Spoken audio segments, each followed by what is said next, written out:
Hello everybody, Trevor here, and welcome back to the All Engines Go Hate Train. And today, I'm going to talk about my further thoughts on All Engines Go. The reason I'm making this video is because there are more things revealed than there were before, including the first 2D special, Race for the Solar Cup. And before I get to that, I want to express what I could have done better in the last video. Remember that disclaimer at the beginning of that video? What I should have done was make it at least 15 or 20 seconds long instead of 28. The reason I made it too long is because I wanted to give the reader enough time to read the whole darn thing. Man, I didn't think about the pause button at the time. Another thing I regret doing was ignoring the fact that the engine characters have eye color. While I did explain the other inconsistent proportions of the redesigns, I somehow ignored the fact that they have eye color. Now, I don't mind the humans and animals having eye color because it makes them look more realistic, but for the engine characters themselves, it just looks like they want to stare deep into my soul, just like with the redesigns in VeggieTales in the House. And that's not a good thing because it makes them look more creepy. Now let's talk about some of the returning characters and their voice actors. First, I want to talk about Edward and Henry. As I said in the previous video, bringing back old characters like them isn't making the reboot any better. I also want to point out that Thomas called them trains instead of their actual names. First of all, a train is something that a locomotive pulls. Trains and engines are not the same thing. Secondly, how could Thomas forget their names? You see why it's not a good idea to bring them back to the show like this? In order for me to not sound like a broken record, I'm just going to summarize the voice acting. If you don't count the kid characters, most of the other voice actors are okay, but they're not as good as the ones in the CGI series. Although Luke Marty does an okay job as James, but at the same time, I don't see why they had to replace Rob Rackstraw. I thought Rob Rackstraw was perfect for the character. But the biggest problem I have with him is that he doesn't have that much involvement with the show. He basically just says, "Hello, Thomas. Hello, Percy." And that's it. That's all he does for the most part. But hey, at least they didn't turn him into a kid. As for Emily, at the time I'm making this video, she hasn't spoken yet, and I'm sure she'll have the same exact problems as James. Although there was a rumor flowing around that she might be a mother figure like how Gordon was a father figure. But I don't know if that's entirely true. Speaking of Gordon, the best voice actor out of all the reboot characters had to be Neil Crone's reprisal as the character. When I first heard the news, I didn't believe it at first because I thought it might have been a lie found on Wikipedia. But according to the All Engines Go wiki, it was confirmed by an email from Neil Crone that it was him. Sure, it may sound a little different from his Magic Railroad counterpart, but I would say that it's one of the only few saving graces of the reboot, but that's not saying much. Now let's move on to the rolling stock. Remember my complaints with Annie and Clarabelle in the last video? Well, for some reason, they, along with the troublesome trucks, have the power to move by themselves. How on earth are they able to move by themselves? They're rolling stock! Let's talk about Sir Topham Hatt, aka the Fat Controller.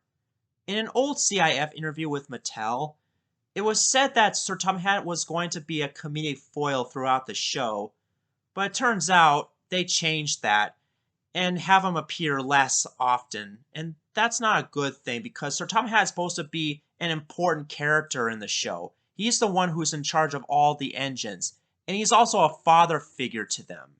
Also, am I the only one who thought Bruce Dow's voice would fit well for Bertram too? Now, I know I'm going to get some backlash for saying this, but I personally don't mind the fact that he's now called by his Sunday name in both dubs instead of his usual nickname, because calling him the Fat Controller is like calling him fat. And I don't like to fat shame people because I'm a little overweight too in real life. But the return appearance that surprised me the most was Bulstrode. I believe the reason they brought him back was because of his frequent appearances in merchandise. And I know I keep saying this a lot, but I think his voice is okay in the US dub, and possibly in the UK dub too. But the only problem I have with him is that they changed his character to a kind and calming barge. You see, in the original show, Bulstrode was always this grumpy and disagreeable barge who never stops complaining. Here, they made him kind, calming, and friendly, which doesn't really suit the character at all. I'll talk about more on Race for the Solar Cup later. As stated in the previous rant video, I bitched and moaned about the fact that some of the younger characters were voiced by kids instead of adults. I'm not trying to be mean here, and I have nothing against the kid actors in general. I just think it's wrong and unreliable to have younger characters like Thomas and Percy being voiced by children. Not to mention that Nia no longer has her Kenyan accent for some reason. The reason it works in some other projects like the Peanuts classics is because those characters were originally voiced by kids, and the characters themselves are actual kids. But here it doesn't work because Thomas, Percy, and Diesel were obviously grown adult engines who act childish sometimes. I said this before and I'll say it again. Engines don't play, they work. Just because a character is immature doesn't automatically mean that he or she is an actual kid. I mean, look at SpongeBob. He's an adult too, but he acts like a kid. I really don't see why we had to use kid actors to voice Thomas, Percy, and all their other friends. It just isn't right. Oh, and why does Percy need a bell? Just why? Now let's move on to the theme song. Remember I said that it was only 15 seconds long? Well, it turns out there is an extended version of it, which makes it even worse than before. I honestly think that the engine roll call theme is okay. Not as good as the original theme by Junior Campbell and Michael Donnell, but it's passable compared to the new one here. But what makes this even worse is that they frequently said go a lot. You know, like, Thomas, go! Percy, go! Gordon, go! And so on and so forth. More like, Thomas, no! Percy, no! Gordon, no! You get the picture. Oh, also this line. Down the hills and round the... Whoa! All engines go! Whatever happened to down the hills and round the bends? Man, this makes the engine roll call theme look good in comparison. Okay, now let's discuss the first 2D special, Race for the Solar Cup. It sucks. It really sucks. The reason I knew this was gonna suck is because it's a blatant ripoff of The Great Race, and I actually enjoyed that special.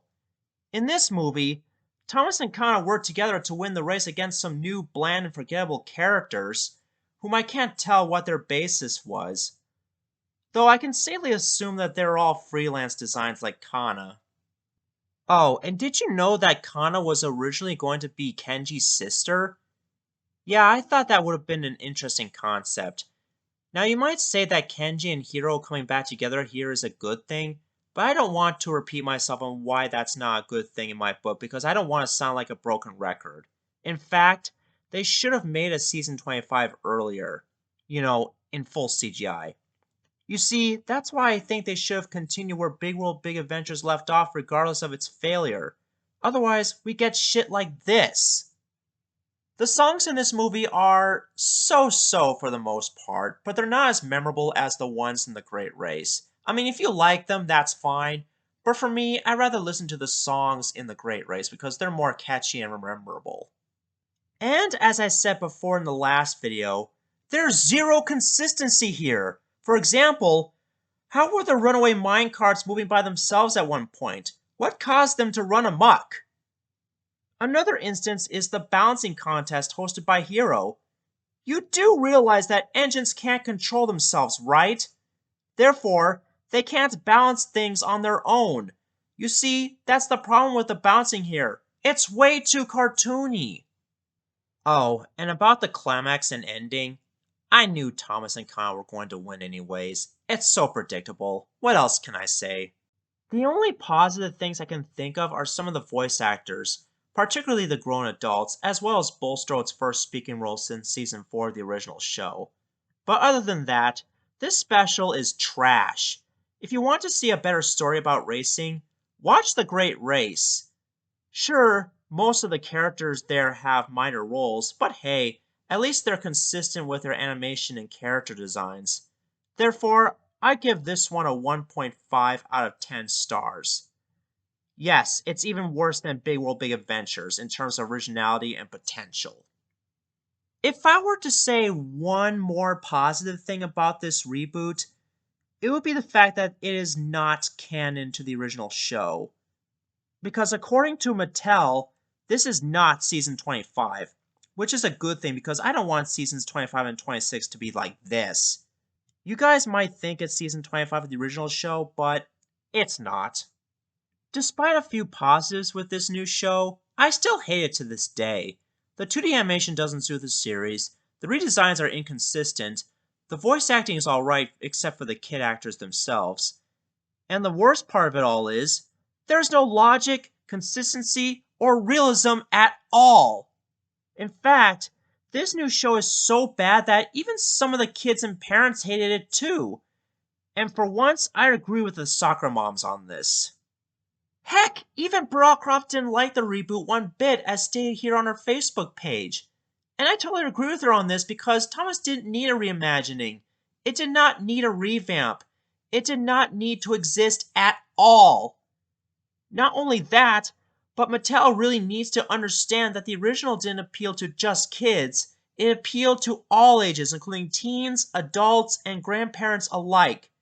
Like I said, just because it's for kids doesn't mean that grown-ups like me can't enjoy it. Anyone who defends this by saying, it's just a kid's show, or you're not the targeted demographic for this shit, immediately loses all respect and credibility from me. And do you remember all the stuff that happened in Big World Big Adventures the series, including Sunny's redemption arc, and the character introductions to Ruth and Cleo, and the new voice acting at the time? Well, that's all completely wasted. What a new low this is. But, has my hope and faith all drained out because of this? Well, actually, there is one more redeemable thing left to look forward to. And that would be the upcoming Thomas film directed by Mark Forster. Here's hoping the new movie will save the franchise, and hopefully it will mostly stay true to the original source material. If it doesn't, then all hope is lost. And don't worry guys, I'll still watch seasons 1 to 24 back to back, as well as Thomas Magic Railroad. I'm just not going to support the reboot anymore. If you legitimately like this new Thomas, that's fine. I'll try to respect that. Just don't say it's better than the original Thomas, because it's not. And don't you dare use the it's for kids argument, because that's no longer a good excuse. And no, I'm not going to buy any of the All Engines Go merchandise, except maybe the Muddy Thomas, but only to keep the rolling stock and get rid of the engine itself. But after that, no more. Well, I've rambled on long enough. This is Trevor Davis, and I hope to see you all again, but on more pleasant terms.